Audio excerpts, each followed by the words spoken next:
Film का आगाज 5 जून 1944 को होता है, जब दूसरी जंग अजीम जारी थी। एक ग्रुप अमरीकी फौजी फ्रांस में जर्मन कब्जा खत्म करने की तैयारी कर रहा है। उनका मिशन ये है कि एक छोटे से फ्रांसीसी गांव के चर्च पर मौजूद नाजियों के कंट्रोल वाला रेडियो टावर तबाह करें, ताकि अमरीकी एयरफोर्स साहिलों पर उतरने वाले फौजियों को सपोर्ट दे सके। इन फौजियों में हम अपने हीरो एड बॉयस से मिलते हैं, जो सिर्फ 3 महीने पहले फौज में शामिल हुआ था।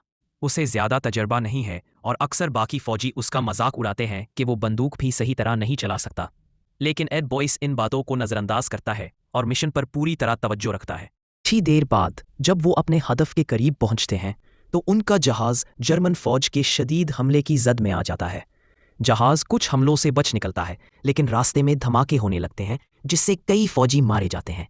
थोड़ी देर बाद एक सुर्ख बत्ती जलती है और इसके बाद फौजी जहाज से पैराशूट के जरिए कूद जाते हैं। लेकिन इसके बावजूद ज्यादातर फौजी धमाके में जान से हाथ धो बैठते हैं। इस भगदड़ में बॉयस जिंदा बचने में कामयाब हो जाता है और एक दरिया में जा उतरता है। जल्द ही वो अपने सीनियर कार्पोरल फोर्ड से दोबारा मिलता है। फिर वो गांव की तरफ बढ़ते हैं, जहां उन्हें 3 और जिंदा बच्चे फौजी मिलते हैं, टिबेट, चेस एंड डॉसन। सबसे सीनियर होने की वजह से फोर्ड कमान संभालता है और वो सब मिलकर अपनी मंजिल की तरफ बढ़ते हैं। लेकिन हालात अचानक बदल जाते हैं जब डॉसन एक लैंड माइन पर कदम रखता है और अफसोसनाक तौर पर अपनी जान गिनवा बैठता है। इस नुकसान से फौजी अंदर तक हिल जाते हैं, लेकिन उनके पास मिशन जारी रखने के अलावा कोई रास्ता नहीं होता।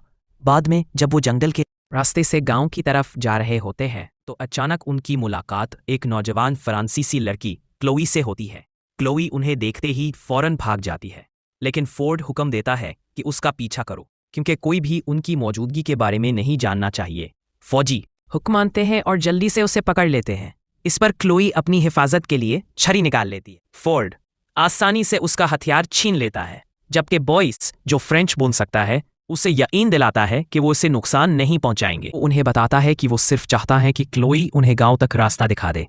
हैरत अंगेज तौर पर क्लोई मदद करने पर राजी हो जाती है। फिर वो उन्हें अपने घर ले जाती है और बताती है कि वो अपने 8 साला भाई और अपनी खाला के साथ रहती है। बॉयस क्लोई के साथ बाहर ही रखता है, जबकि बाकी 3 अंदर जाते हैं ताकि यकीन कर सकें कि वो सच बोल रही है। लेकिन क्लोई को डर होता है कि कहीं वो उसके घर वालों को नुकसान न पहुंचाएं, इसलिए वो भी अंदर चली जाती है और गलती से आवाज पैदा कर देती है, जिससे फौरन पड़ोसियों को शक हो जाता है। एक बूढ़ी औरत फौरन नाजी फौजियों को इत्तला देती है और कहती है कि क्लोई कर्फ्यू के बाद बाहर है और इसे सजा मिलनी चाहिए। ये सुनते ही कई नाजी वहां पहुंच जाते हैं, तो बॉयस के पास छुपने के अलावा कोई रास्ता नहीं रहता।